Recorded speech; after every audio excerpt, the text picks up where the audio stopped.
Good morning, friends. My name is Chris Beckman. I'm the corporate chaplain for Ebenezer. And in this time of COVID-19, we're trying to provide some new resources for our communities. We're doing a weekly worship service, which is premiering every Sunday morning at 8 o'clock. And we're also doing a set of devotions and meditations to give us some more support during this time of COVID-19. This is our 11th reflection, and it's entitled, Wear the Sparkly Shoes. And I'm going to repeat that because you probably aren't believing. Wear the sparkly shoes. And during this time, lots of things are getting stressed out in our world. And lots of us are being asked to do things we haven't done before, and usually more of it. And it's hard to find little things to help us have sustenance during this time. One of my colleagues, the nurse here at Ebenezer, every time I pass by her office, she's wearing sparkly shoes.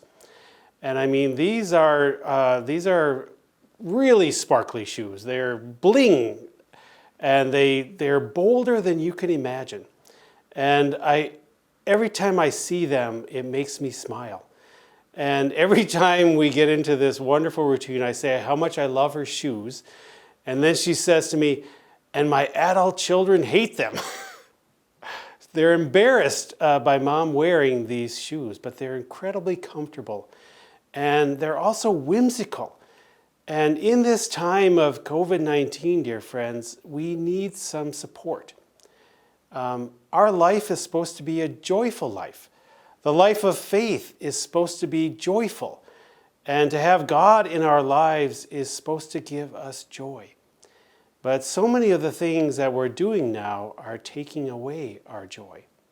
So wear your sparkly shoes. Figure out what it is that is new or whimsical or even allows you to act out a bit. And do so because it gives us joy and might give others joy as well.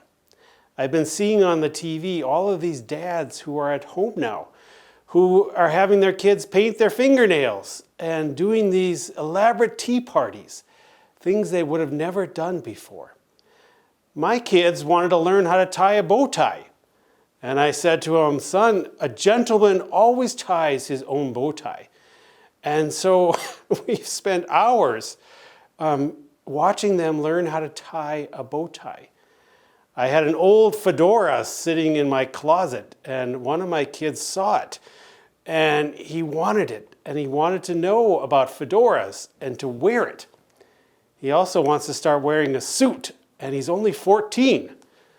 But it is a time for those kinds of extravagances. They're small. They don't cost anything, but they help us to sort of be joyful in this really difficult time. I can't tell you what it is that's going to give you those joys, dear friend. Is it a tea party? Is it getting your fingernails painted?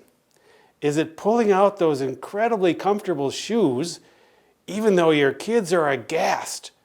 Or the flannel shirt that you just love that gives you comfort in this time?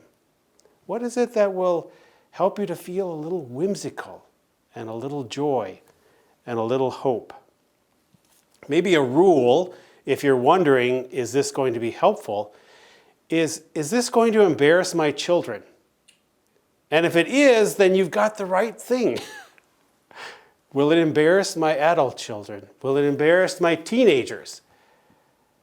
Dear friends, God wants us to have joy and to have hope. And if it's as simple as a pair of sparkly shoes, or to wear a fedora, or to have a bow tie that you've tied yourself. I was on Minneapolis campus on yesterday, and they were dressed up like superheroes. And how many of you are on Zoom and Facebook and are doing all kinds of FaceTime with your families? If your grandchildren are there, why don't you make a face at them? Or do something fun. Tell a joke, even if it's really corny. Find some way to have a joyful expression of whimsy and delight. It's good for you. It's good for those around us. And I think, frankly, God wants us to have a little bit of joy even in the midst of this difficult time. Thanks for listening. Have a good day.